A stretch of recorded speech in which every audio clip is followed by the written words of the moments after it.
나누실 하나님의 말씀은 누가복음 19장 11절에서 27절까지 말씀입니다. 11절부터 읽을까요? 그들이 이 말씀을 듣고 있을 때에 비유를 더하여 말씀하시니 이는 자기가 예루살렘에 가까이 오셨고 그들은 하나님의 나라가 당장에 나타날 줄로 생각함이더라. 이르시되 어떤 귀인이 왕위를 받아가지고 오려고 먼 나라로 갈 때에 그 종 열을 불러 은화 10문화를 주며 이르되 내가 돌아올 때까지 장사라 하니라. 그런데 그 백성이 그를 미워하여 사자를 뒤로 보내어 이르되 우리는 이 사람이 우리의 왕됨을 원하지 아니하나이다 하였더라. 귀인이 왕위를 받아가지고 돌아와서 은화를 준 종들이 각각 어떻게 장사했는지를 알고자 하여 그들을 부르니 그 첫째가 나와 이르되 주인이여 당신의 한 문화로 10문화를 남겼나이다. 주인이 이르되 잘하였다다 착한 종이요 내가 지극히 작은 것에 충성하였으니 10고을 권세를 차지하라 하고 그 둘째가 와서 이르되 주인이여 당신의 한 문화로 5문화를 만들었나이다. 주인이 그에게도 이르되 너도 5고을을 차지하라 하고 또 한 사람이 와서 이르되 주인이여 보소서 당신의 한 문화가 여기 있나이다. 내가 수건으로 쌓아 두었었나이다.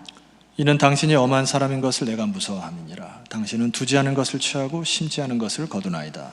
주인이 이르되 악한 종아 내가 내 말로 너를 심판하노니 너는 내가 두지 않은 것을 취하고 심지 않은 것을 거두는 엄한 사람인 줄로 알았느냐.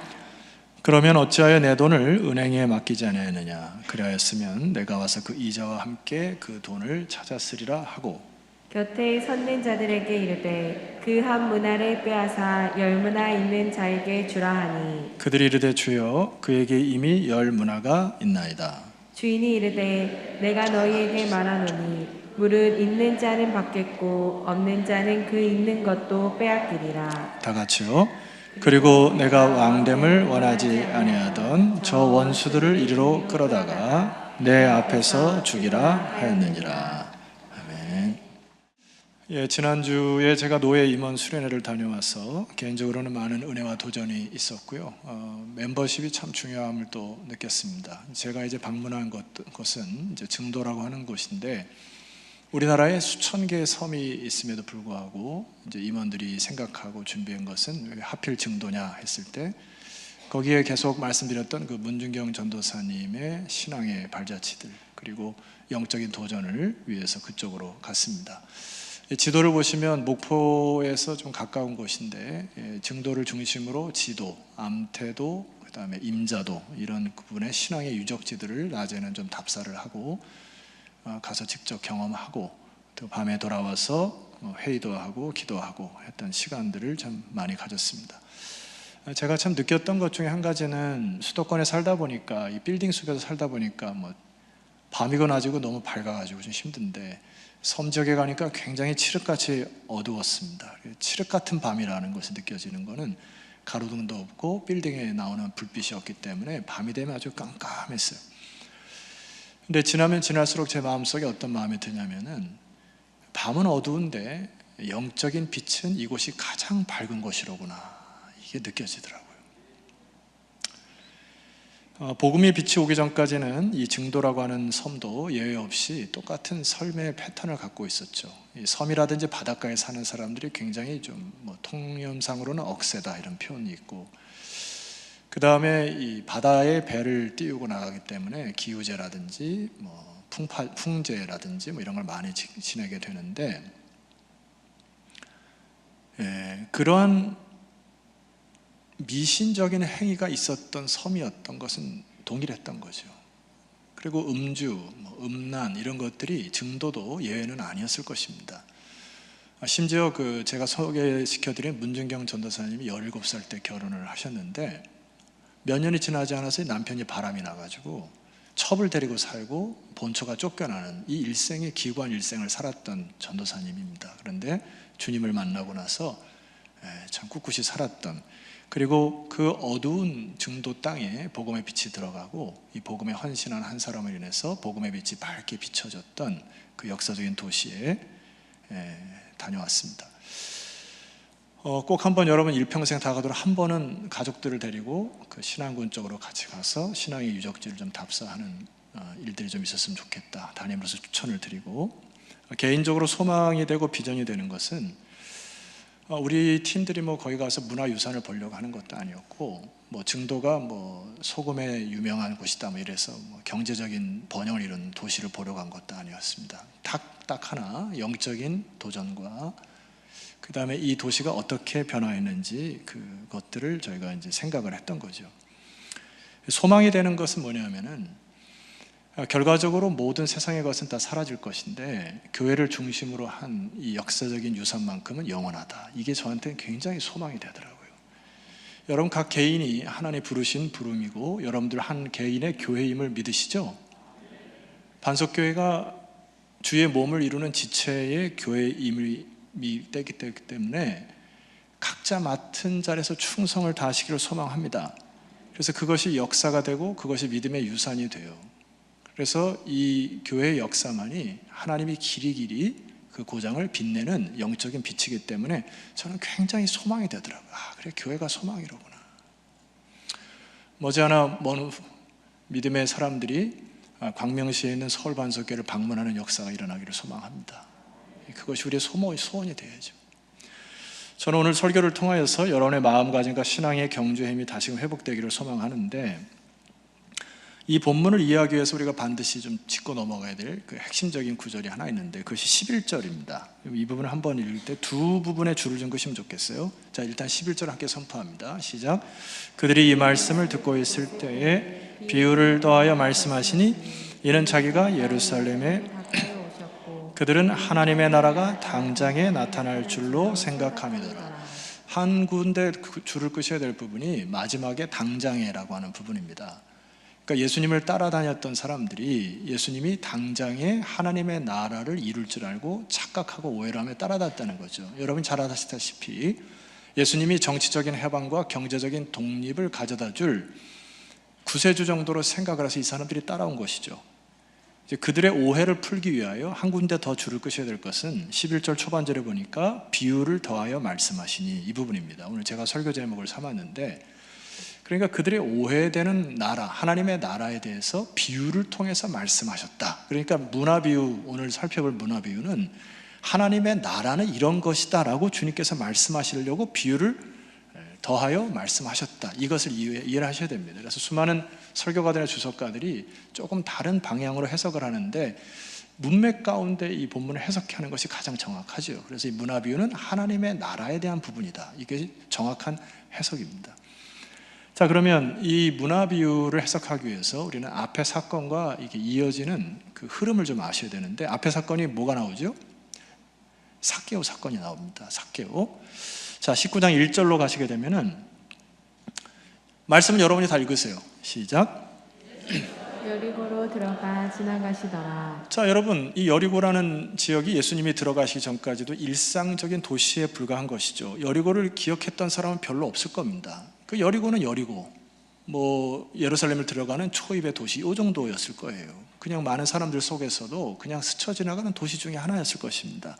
근데 이때 예수님께서 찾아오셔서 역사가 일어나기 시작하잖아요.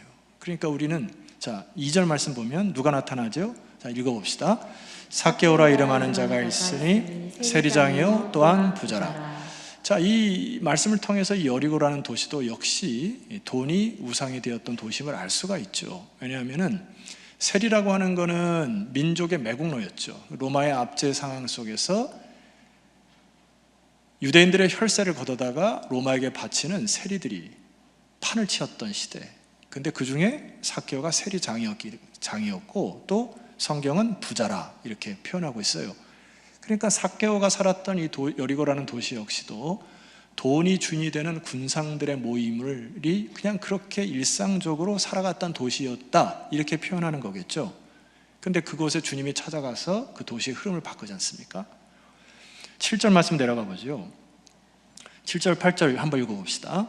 뭇사람이 보고 수군거려 이르되 저가 죄인의 집에 유하러 들어갔도다 하더라. 삭개오가 서서 주께 여짜오되 주여 보시옵소서 내 소유의 절반을 가난한 자들에게 주겠사오며 만일 누구의 것을 속여 빼앗은 일이 있으면 내 각절이나 같겠나이다. 여러분, 이 일은 굉장히 여리고 사람들에게 회자가 되었을 것입니다. 왜냐하면 지극히 구두쇠 같은 삭개오가 변했다는 얘기예요. 그전에는 이 삭개오가 주님을 만나기 전에는 돈이면 다 되는 세상이었고, 돈 때문에 세리가 되었고, 세리장까지 올라갔어요. 그러니까 돈으로 사람을 사기도 하고 팔기도 하고, 돈의 관계 아니면은 관계 안 했던 이 세리장 삭개오가 변화를 받아서 자기의 소유의 절반을 나눠주는 역사가 있었고, 레위기법에 보면은 여기 보면 누구의 속여서 빼앗았을 때 2배만 갚으면 되는데, 이 삭개오는 그게 양이 안 차가지고 4배를 갚는 그런 풍요한 사람이 되었단 말이에요. 그러니까 여리고의 예수님의 복음의 빛으로 임한 한 삭개오의 변화를 통해서 이것이 입에서 입으로 전해졌을 뿐만 아니라 삭개오를 통해서 전도가 되지 않았겠어요? 그러니까 여리고라는 도시가 삭개오라는 사람을 통하여 점점 광명의 도시로 바뀌기 시작했다는 것을 이야기하는 거죠. 여러분, 질문 하나 하고 설교를 계속 할게요. 광명시 하면 뭐가 떠오릅니까? KTX? 반석교회. 여러분, 이게 이런 거잖아요. 광명시도 그냥 똑같은 도시 중에 하나인데, 철산동 209-1번지에 사는 하나님께 예배드리는 사람들이 복음의 빛을 받아서 변화하고 성숙하여 많은 사람들에게 선한 영향을 끼치는 이 교회를 통하여 이제 다른 사람들이, 야, 광명시에 뭐가 있다더라? 서울 반석교회가 있다더라. 여러분, 이게 최대의 축복 아닙니까? 여러분, 이것을 위해서 기도하셔야 되고, 저는 담임으로서 앞으로 남은 인생 동안, 야, 그래, 광명시에 가면은 복음이 선포되어지고 사람들이 그렇게 사랑스러운 반석교회로 가야 된다. 이게 믿음의 유산 아닐까요? 여러분, 이것을 위해서 기도하시기를 소망합니다. 그래서 여러분, 이 여리고 지방에 주님께서 찾아오셔서 이 삭개오를 통하여 하나님의 나라를 다시 설명을 해주시는 장면입니다. 자, 9절 말씀 보면 줄을 하나 꾸셔야 될 게 있는데, 일단 선포합시다. 9절 10절 시작. 예수께서 이르시되 오늘 구원이 이 집에 이르렀으니 이 사람도 아브라함의 자손이미로다. 인자가 온 것은 잃어버린 자를 찾아 구원하려 함이니라. 주님이 강조하는 단어가 뭘까요? 여러분, 줄을 하나 끄셔야 될 것이 여기 오늘이라고 하는 단어예요. 이 무리들이 생각한 거는 예수님이 조금 있으면은 정치적으로 패권을 잡아서 강하게 패권 정치로 갈 것을 기대했고요. 경제적 독립을 통해 가지고 GNP를 막 올려줄 그 메시아 정도로 생각해서 아직 하나님 나라가 오지 않았고, 이 메시아를 통해서 그런 정치적 패권과 경제적 독립의 나라가 올 것이다, 이렇게 얘기를 생각하고 따라다닌 거잖아요. 근데 예수님이 뭐라고 얘기했냐면은 이 삭개오를 통하여 오늘 구원이 이 삭개오 지방에 임했다라는 건 뭐예요? 하나님의 나라가 이미 도래하였다는 겁니다. 할렐루야. 예수 그리스도가 오신 이후에 이미 하나님의 나라가 시작되었고, 요한계시로 얘기하는 천년 왕국이 시작된 거죠. 그래서 하나님 예수 그리스도가 통치하셔서 재림하시는 마지막 그날까지 천년 왕국이 종식되었을 때 주님께서 마지막 재림의 역사를 가지고, 왕권을 가지고, 누구는 죄의 심판으로, 누구는 의의 심판으로 하실 그 날이 이미 시작된 거죠. 그래서 삭개오를 통해서 얘기하는 거예요. 그 교훈을. 하나님의 나라가 벌써 임했느니라. 자, 그래서 오늘 비유를 하나님의 나라에 대해서 다시 설명하는 겁니다. 보십시다. 12절. 여기도 한 구절 줄 끄셔야 될 부분이 있어요. 12절 함께 읽읍시다. 시작. 이르시되 어떤 귀인이 왕위를 받아 가지고 오려고 먼 나라로 갈 때에. 어디 줄을 끄셔야 되냐면 먼 나라의 밑줄을 쫙 끄세요. 어떤 귀인이 왕위를 받아가지고 아주 먼 나라로 가니까 아직 기약이 좀 없다는 얘기죠. 근데 이때 당시에 이 많은 사람들은 예수님의 말을 잘 알았을 것입니다. 왜냐하면 로마 황제에게 유대를 다스리는 분봉왕, 그러니까 이미 로마의 패권 속에 다 있는 거죠. 그래서 유대를 다스리는 그 왕들은 반드시 황제의 사인을 받아서 1년, 2년 또 가서 통치를 하는 그 증서를 받아 갖고 와야 돼요. 그러니까 많은 사람들이 다 알았겠죠. 이때 당시에는 아켈라오라고 하는 사람 유대 지방을 다스렸는데 아켈레오가 먼 지방에 떠났을 때 이런 뜻이잖아요. 근데 주님이 그것을 비유로 드신 거죠. 어떤 귀인이 왕위를 받으려고 먼 나라로 갔다라고 하는 거죠. 여기 먼 나라는 뭐죠? 하나님의 나라죠. 귀인은 예수 그리스도 본인을 지칭하는 거죠. 그러니까 주님이 이제 내가 조금 있으면 십자가를 지고 너희들이 죄를 위해서 죽을 것이고 부활했는데 이미 하나님 나라는 도래했고 내가 다시 재림할 때까지 너희들이 지금 하나님의 나라가 이미 와 있는 이곳에 발을 딛고 사는 것이다. 그러니까 사는 것이 중요하다. 여러분 여기까지 아멘이시죠? 주님 다시 오실 걸 믿으시죠? 우리는 하나님의 나라가 이미 도래했고 완성하실 그날을 고대하면서 살아가는 민족들이 아닙니까? 자, 그러면 주님께서 뭐라고 말씀하시는지를 이제 그 비유를 통해서 말씀을 받으셔야 되죠. 자, 13절입니다. 함께 읽습니다. 그 종 열을 불러 은화 열 문화를 주며 이르되 내가 돌아올 때까지 장사라니라. 자, 여기에서 두 가지가 좀 불명확합니다. 첫 번째는 예수님이, 그러니까 여기 귀인이 내가 돌아올 때까지라고 하는 그 기한이 언제 돌아올지 정확히 기록이 안 돼 있어요. 그러니까 이 말씀을 받았던 열무를 받았던 사람들이 좀 당황스러웠지 않았겠어요? 아니 언제까지 돌아온다면 참 좋겠는데 먼 나라로 간다고 했을 뿐 기약이 없습니다. 이게 좀 불명확한 이야기고, 두 번째는 각 사람에게 뭘 줬다 했습니까? 한 문화를 줬는데 이 문화의 그 양을 조금 아셔야 돼요.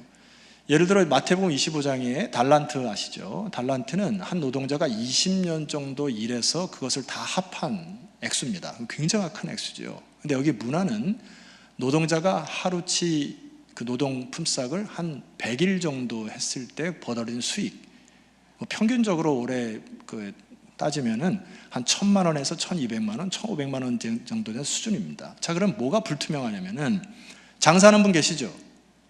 자, 여러분들이 내년에 새로운 사업을 꾸리려고 하는데 제가 예를 들어서 1,000만 원을 딱 내밀면서 자, 장사 사업 미천으로 쓰세요. 이 택도 없잖아요.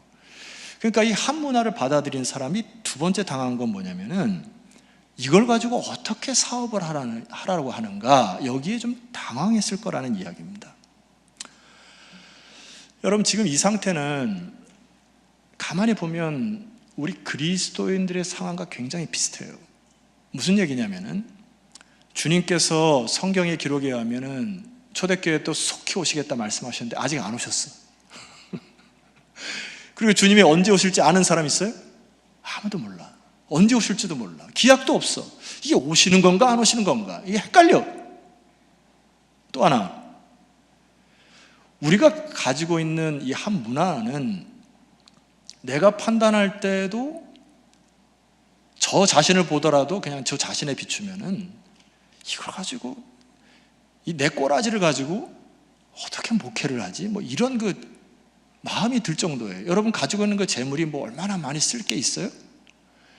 그러니까 그리스도인으로 살면서 뭔가 부족하고 이거 가지고 뭐 어떡하지? 막 이런 마음이 들 정도로 굉장히 당황스러울 것입니다. 그러니까 여기에 그 20절에 보면은 또 한 사람이 이렇게 기록되어 있죠. 이 또 한 사람이 어쩌면 일반적인 그 시대의 한 문화를 받은 사람들의 일반적인 사고와 비슷한 거예요. 한번 보십시다.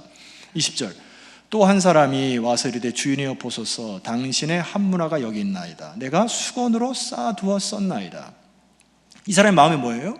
한 문화를 받아서 이때 당시에는 종이 이윤을 남겨도 다 주인 것이니까 이렇게 얘기하는 거예요. 주인이요, 한 문화를 가지고 어떻게 장사 미천을 씁니까? 그리고 어차피 이 돈의 이윤을 얻어도 당신 것이니 아이 그냥 수건으로 싸뒀으니 당신 가져가쇼, 이렇게 된 거예요. 좀 동감이 갑니까? 근데 이 또 한 사람의 문화를 받은 사람의 오해가 뭐냐면은 이게 문제입니다. 여러분 21절을 여러분 읽으셔야 됩니다. 자, 시작. 이는 당신이 엄한 사람인 것을 내가 무서워함이라.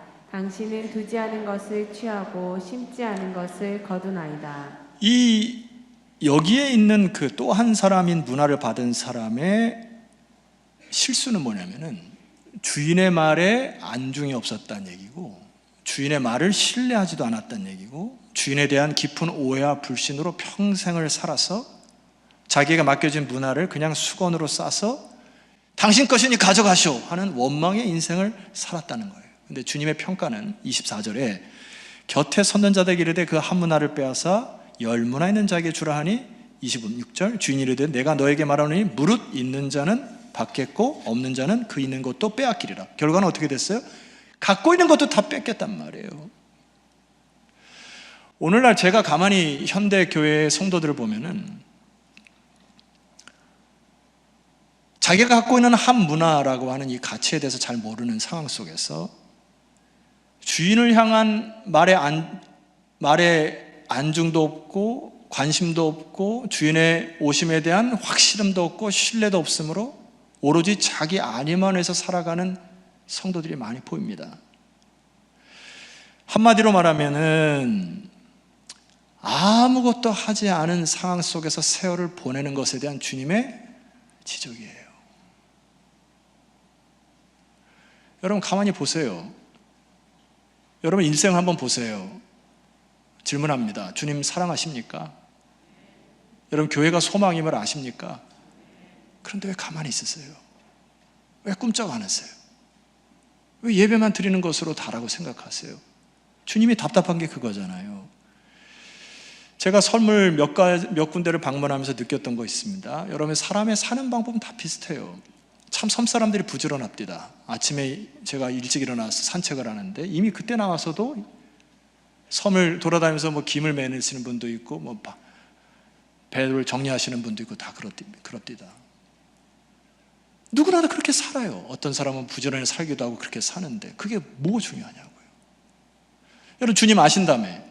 주님 사랑하시고 교회만이 소망이고 교회 안에 진리 있다고 아신다고요. 근데 왜 대다수 한국교회는 많은 성도들이 이 한 분할을 받은 사람처럼 꿈쩍하지 아니하고 오로지 자기 안위만을 위해서 살아가는지 주님의 그것을 지적하는 거잖아요. 자 여러분 주님은 여기 칭찬받는 두 문화를 소개하면서 우리 반석교 성도들에게 이러한 사람이 되거라 권면하십니다. 그 부분을 제가 좀 결론으로 말씀드려 볼게요. 자 15절 말씀 보면은 저와 함께 읽어볼까요? 시작. 귀인이 왕위를 받아 가지고 돌아와서 은화를 준 종들이 각각 어떻게 장사했는지를 알고자 하여 그들을 부르니 16절 그 첫째가 나와 이르되 주니여 당신의 한 문화로 10문화를 남겼나이다. 오늘 우리가 주님의 말씀에 귀를 기울일 두 가지를 여러분에게 선포하겠습니다. 첫 번째는 우리가 첫 번째 뭐 했다는 거, 내가 돌아올 때까지 장사해라 이런 말씀 있죠. 우리가 주님 아직 돌아올 때는 잘 모릅니다. 언제 올지 몰라요. 대표적인 이단들이 예수님의 돌아올 날을 찍었다가 틀려가지고 사장된 이단들이 많습니다. 정확히 아무도 모릅니다. 그런데 헬라어 원을 보게 되면은 여기 때까지를 until이라는 뭐 영어로 써놨는데 이건 두 가지로 해석이 가능합니다. 주님이 올 때까지 이런 뜻도 있지만은 헬라어 원은 because라는 의미가 있어요. 그러니까 이것은 내가 반드시 돌아올 것이기 때문에 이렇게 해석하면 됩니다. 그러니까 우리 믿음의 사람들은 주님이 언제 몇 월 며칠에 오실지 모르죠, 여러분. 그러나 여러분 반드시 주님께서 돌아오실 것을 믿습니까? 주님께서 반드시 재림하실 것을 믿어요? 주님이 그렇다면은 여기에 한 문화로 10문화를 남은 사람처럼 장사를 해야 된다는 얘기예요. 자, 그럼 장사한다는 거 살펴보기 전에 주님이 언제 오실지 제가 막 신학교를 가려고 이제 소원기도 하고 막 불불 뜰 때에 제가 전사님에게 질문을 했어요. 전사님, 초대교회 예수님이 속히 오신다고 그렇게 했는데 지금 2000년이 지났는데 왜 안 오십니까? 내가 이제 그렇게 막 따지듯이 물어봤어요, 전사님에게. 그랬더니 베드로후서 3장을 탁 펴시더라고요. 그러면서 야, 용서가 주께서는 하루가 1000년 같고 1000년이 하루 같음을 잊지 마라 하면서 주님 볼 때는 이틀 지난 거거든. 니네들이 볼 땐 2000년인데 그래서 의미가 확 다가와요. 그 부분 한번 읽어볼게요. 베드로서 3장 8절 사랑하는 자들아 주께는 다 같이 하루가 1000년 같고 1000년이 하루 같다는 이 한 가지를 잊지 말라. 자, 이 개념은 주님은 시간에 제한받는 분이 아니시라는 얘기잖아요. 주님의 뜻과 방법대로 역사하신다는 거잖아요. 그 다음 말씀 보면 주의 약속은 어떤 이들이 더디다고 생각하는 것이 더딘 것이 아니고 오직 주께서, 거기부터 읽어볼까요? 오직 주께서는 너희를 대하여 오래 참으사 아무도 멸망하지 아니하고 다 회개하게 이르길 원하기 때문에 재림의 심판의 것을 유예하기 시작하셨다. 유예하신다. 그래서 우리의 자세가 어떻게 되냐면은, 여러분 주님이 반드시 오실 것을 아시는 분들은 그 다음 말씀, 그러나 10절, 주의 날이 도둑같이 올 것이니 그날에는 하늘이 큰 소리로 떠나가고 물질이 뜨거운 불에 풀어지고 땅과 그 중에 있는 모든 일이 드러날 것인데, 자 11절 선포합니다. 시작. 모든 것이 이렇게 풀어지니 너희가 어떠한 사람이 되어야 마땅하냐. 거룩한 행실과 경건함으로 12절 하나님의 날이 임하기를 바라보고 뭐하라고요? 간절히 사모하라고요. 우리 신앙의 자세가 그래야 된다고요. 하나님의 나라를 바라보고 간절히 사모하는 한 날 한 날을 사셔야 된다고요. 이게 주님이 칭찬하는 얘기라고요. 그날에 하늘이 불에 타서 풀어지고 물질이 뜨거운 물에 녹아지려니와 13절 크게 선포합니다. 우리는 그의 약속대로 의가 있는 곳인 새하늘과 새 땅을 바라보도다. 할렐루야.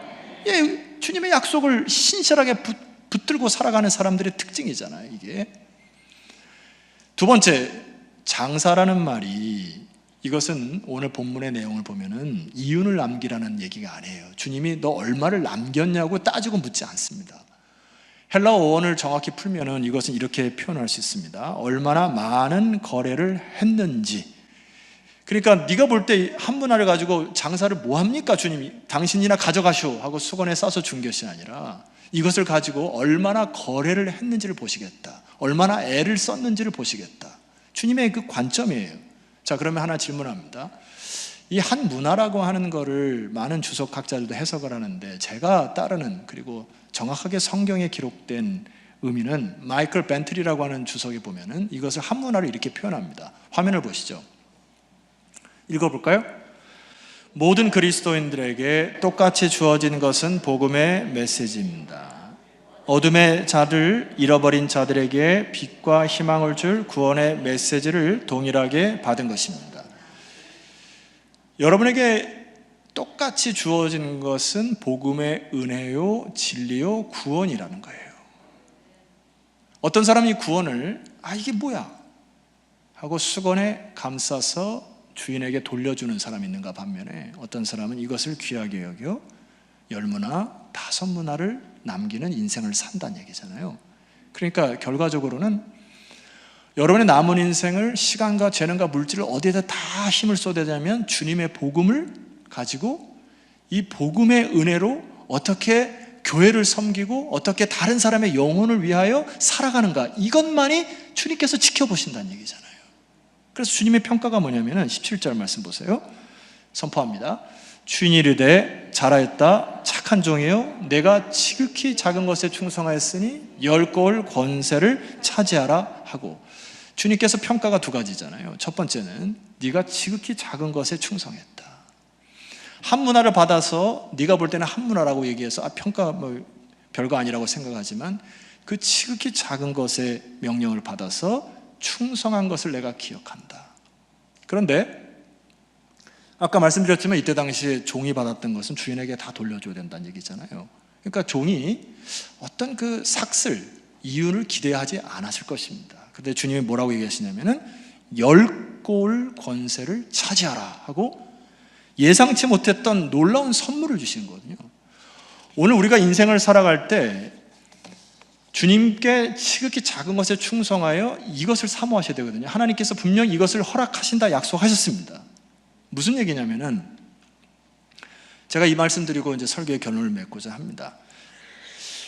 이번 그 수련회 동안에 낮에 이제 한 섬을 가서 그 역사적인 그 교회를 한 군데를 방문했습니다. 이제 그것이 임자 진리교회라고 하는 곳을 방문을 했는데, 수요일 날 오전에 저희가 방문을 했는데 교회가 한 200명 정도 모이는 규모인데, 우리처럼 샬롬부를 수요일 날 오전에 하시더라고요.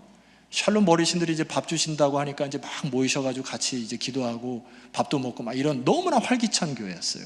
근데 이제 우리를 맞이하여서 사모님이 나오셔가지고 이제 교회 역사를 쭉 설명을 합니다. 목사님은 이제 설교 준비 때문에 못 나오시고 사모님이 너무 밝은 모습으로 우리를 웰컴을 하셨어요. 갑자기 방문했는데, 그러면서 이 임자 진리교회가 순교자들의 피에 의해서 세워진 교회다 이렇게 얘기를 하면서 설명을 해주시는 거예요. 그래서 제가 이제 그 말씀을 듣고 저녁에 와서 인터넷을 찾아보고 했더니 굉장히 감동이 있더라고요. 이 교회가 이제 그 문준경 전도사님의 전도를 받아서 그 이판일이라는 분이 복음의 빚진 자로 장로님 그 영수가 돼가지고 교회를 그 가족 중심으로 진리교를 세웁니다.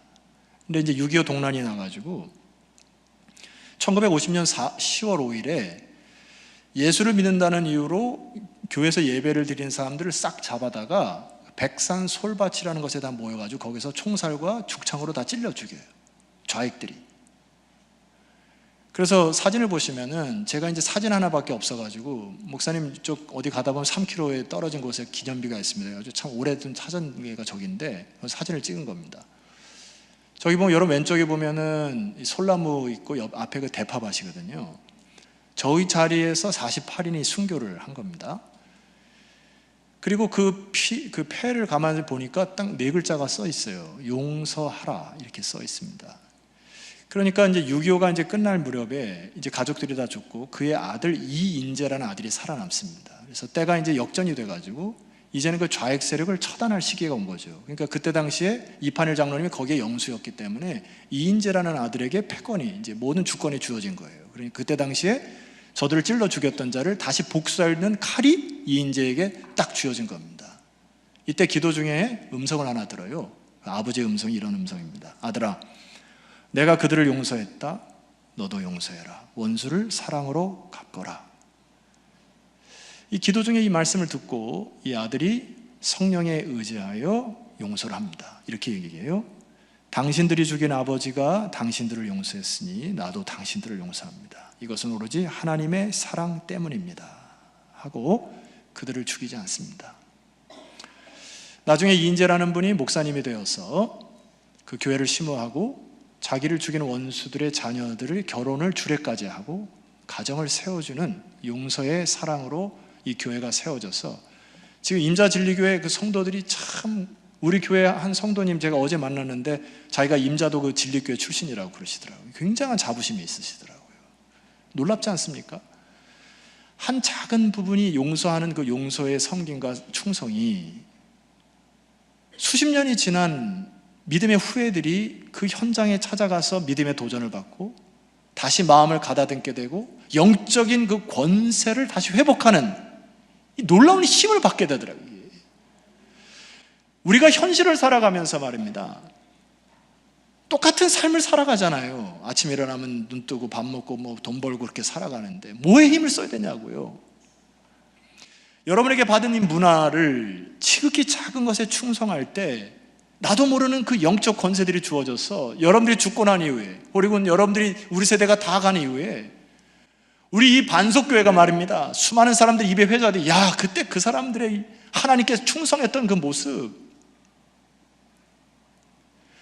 삭개오가 있었던 여리고가 그냥 여리고처럼 엮여졌을 때 삭개오를 통하여 그 여리고가 변했던 그 모습. 여러분 작은 충성의 사람들이 되시를 주의 이름으로 축원합니다. 그것이 권세잖아요. 영적인 파워. 영적인 파워는 내가 큰 소리 친다고 파워를 하는 게 아니잖아요. 내가 세상에 많은 물질을 얻어서 떵떵거리고 산다고 그게 패권이 아니잖아요. 성경의 가르침이 그거 아닙니까?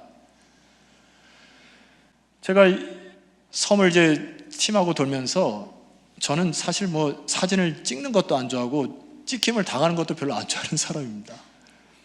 근데 요즘은 이제 조금 감성적인 사람이 돼가지고 자연을 보면 좀 찍기도 하고 너무 아름다우니까 찍더라고요. 저도 모르게 카메라를 들고 있는데 거기 신안군에 가면 소금이 굉장히 유명하거든요. 소금밭을 이렇게 쭉 보다가 거기에 곳곳에 시들이 많이 붙어 있어요. 저는 또 시를 좋아해요. 그래서 좋은 시를 많이 찍었거든요.